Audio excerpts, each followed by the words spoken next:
একমাত্র পারেননি ফুটবলটাকে কথা বলাতে। এক ম্যাচে 23টি গোল করার রেকর্ড রয়েছে তার খেলা দেখলে আপনার মনে হবে ফুটবল খেলা কম, কুমফু ফাইট বেশি। তার স্কিল এবং দক্ষতা এতটাই বেশি ছিল যার কারণে মুগ্ধ হয়েছে গোটা বিশ্বের ফুটবল প্রেমীরা। বলছিলাম ব্রাজিলের কিংবদন্তি ফুটবল প্লেয়ার রোনালদিনহোর কথা। আজকে জানবো এই কিংবদন্তি ফুটবলারের ইতিহাস।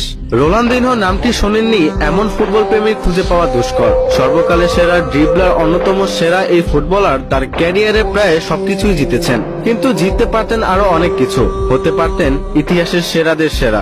বিখ্যাত ফুটবলার ম্যারাডোনা বলেছিলেন রোনালদিনহো একমাত্র ফুটবলার যিনি পারেননি একমাত্র ফুটবলটাকে কথা বলিয়ে ছাড়তে।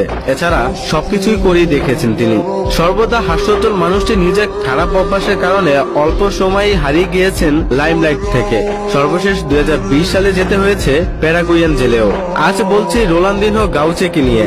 রোনালদিনহো 1980 সালের 21শে মার্চ ব্রাজিলের পোর্তে আলগোরে নামক শহরে জন্মগ্রহণ করেন। ছোটবেলা থেকেই তিনি বিচ ফুটবলার আর অ্যারিনা সকারের প্রতি আকৃষ্ট হয়ে পড়েন। এখান থেকে তার ফুটবলের প্রতি প্রেম শুরু বলা হয়। ফুটবল ক্যারিয়ারে খেলেছেন অ্যাটাকিং মিডফিল্ডার ও ফরওয়ার্ড হিসাবে। রোনালদিনহো প্রথম মিডিয়ার নজরে আসেন 13 বছর বয়সে, যখন তিনি এক লোকাল টিমের সাথে একাই 23টি গোল স্কোর করেন। তিনি তার ইউথ ক্যারিয়ার কাটান গ্রেমিও নামক ক্লাবের সাথে, আর 1998 সালে তার প্রফেশনাল ফুটবল ক্যারিয়ার শুরু করেন। 1997 সালে ফিফা অনূর্ধ্ব-17 বিশ্বকাপ এবং সাউথ আমেরিকান অনূর্ধ্ব-17 চ্যাম্পিয়নশিপ বিজয় দলীয় অন্যতম সদস্য ছিলেন তিনি এবং